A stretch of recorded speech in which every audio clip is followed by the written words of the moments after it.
नहीं होना चाहिए। यालमून तालमून, यालमून तालमून।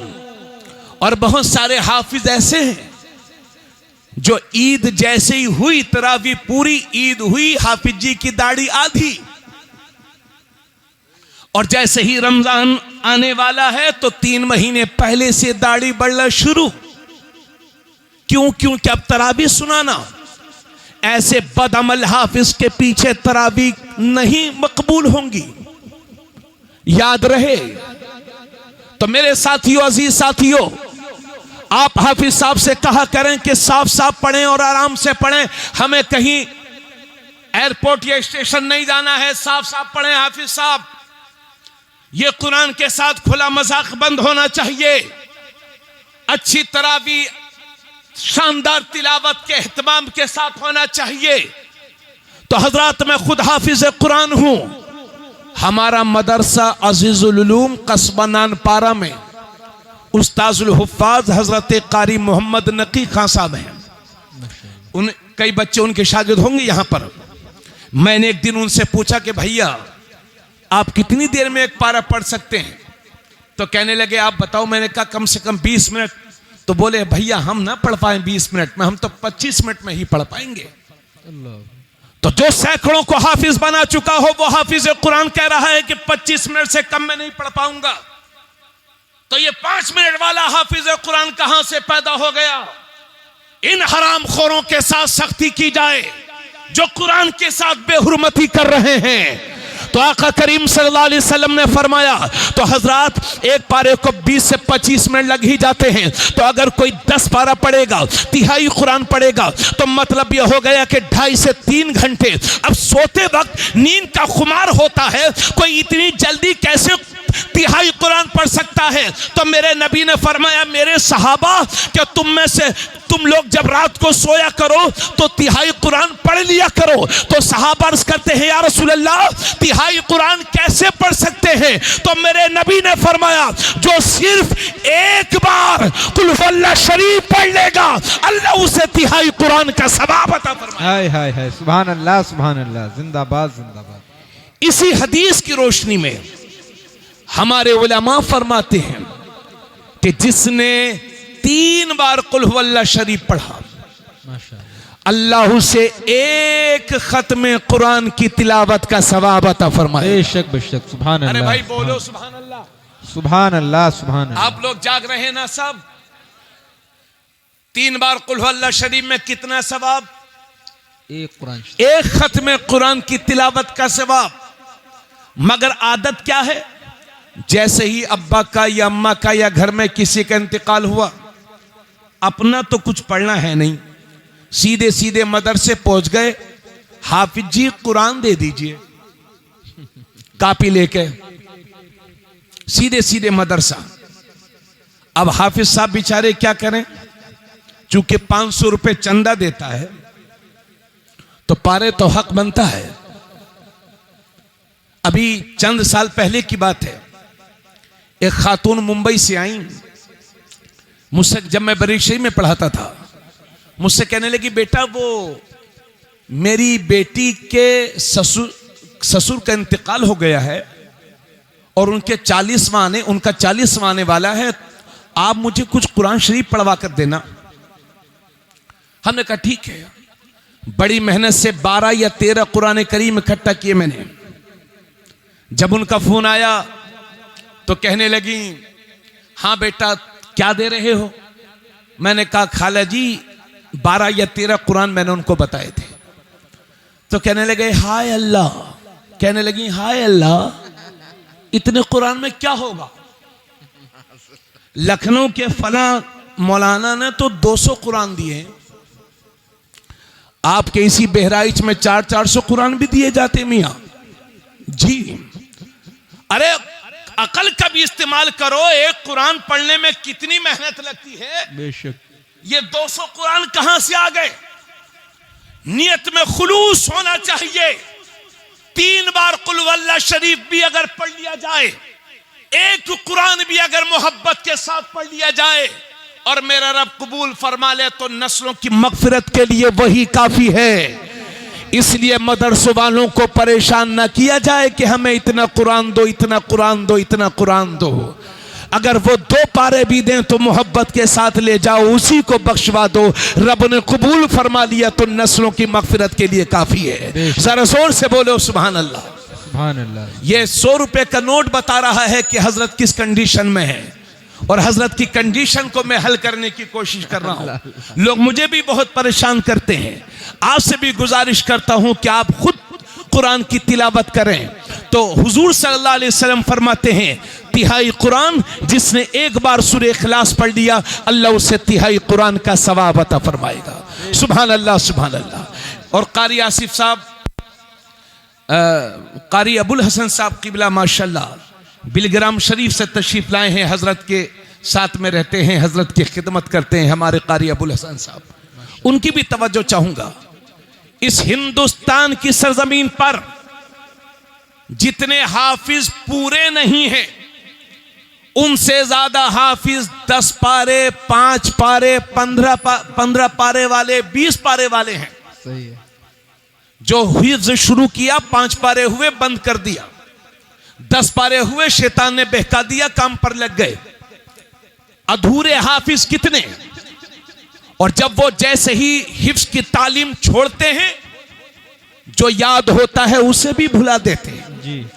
और वो समझते हैं अब हम इसका बोलो, ऐसे ही है ना, अब हमें कोई इमामत तो करनी नहीं है, तरावी तो सुनानी नहीं है, और हमें कहीं पढ़ाना भी नहीं है। हम तो पूना, मुंबई, दिल्ली, कोलकाता में काम करेंगे, तो हमें क्या जरूरत। नतीजा यह हुआ कि 10 पारे भूल गए, 15 पारे भूल गए, 20 पारे भूल गए। आओ हदीस शरीफ समात करो, और गालिबन ये मुस्लिम या बुखारी शरीफ की हदीस है जिसके रावी हजरत सईद बिन उबादा हैं। वो फरमाते हैं कि नबी करीम सल्लल्लाहु अलैहि वसल्लम ने इरशाद फरमाया, जिसने कुरान को पढ़ा और फिर उसे भूल गया, तो क़यामत के दिन खुदा से इस हाल में मुलाकात करेगा कि कोढ़ की वजह से उसके आज़ाए बदनिया गलगल करके, सड़ करके गिर रहे होंगे।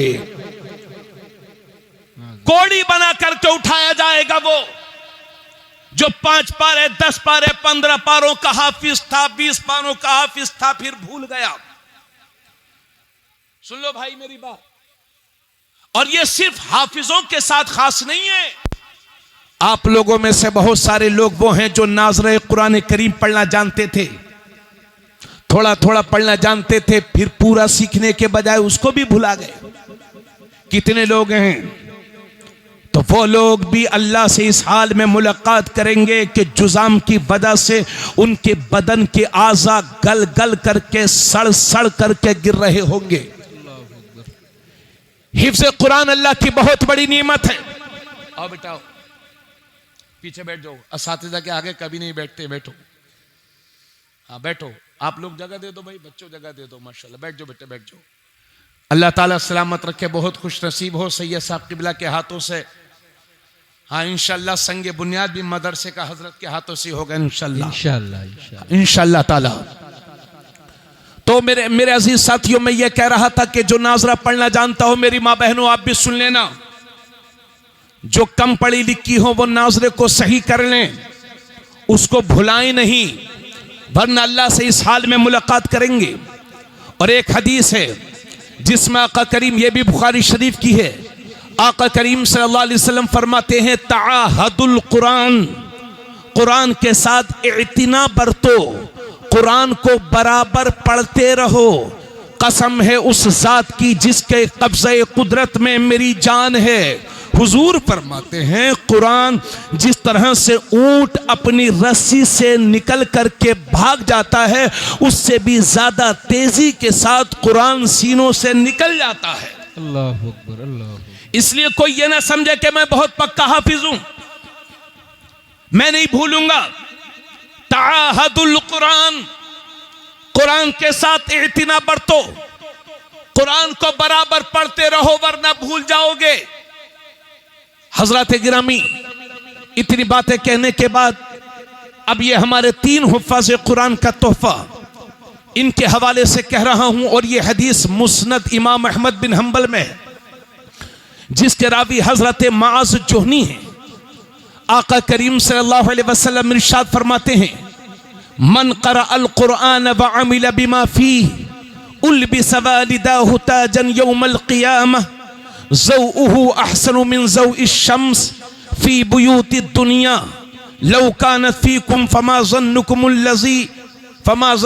लज़ी बिअमिला हाज़ा। आका करीम सल्लल्लाहु अलैहि वसल्लम फरमाते हैं, जिसने कुरान पढ़ा और कुरान पढ़ कर के उस पर अमल भी किया। मैं आम हाफिज़े बामल की बात कर रहा हूं, उस हाफिज की बात नहीं कर रहा हूं कि जब तक इमाम था तो 5 टाइम की पढ़ता था और जैसे इमामत की छुट्टी नमाज की भी छुट्टी, उसकी बात नहीं कर रहा हूं। बहुत सारे लोग इमामत से घर आते हैं, जुमे के दिन या इतवार के दिन, जो भी, घर आके नमाज भूल गए और इमामों के पीछे तो नमाज ही नहीं है। जी, फासिक मुअलिन है वो, उनकी इक्तिदा में नमाज पढ़ना जायज नहीं है।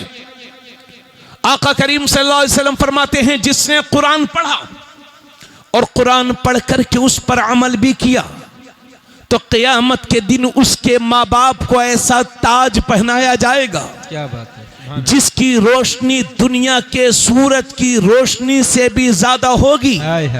जबकि सूरज तुम्हारे घरों में उतर आया हो, फिर तुम्हारा क्या ख्याल है उसके बारे में कि जब माँ बाप का ताज ऐसा होगा तो उसका क्या हाल होगा जिसने खुद कुरान पढ़ करके उस पर अमल भी किया हो। जब माँ बाप को ऐसा ताज पहनाया जाएगा तो हाफिज़े कुरान को कैसा ताज पहनाया जाएगा।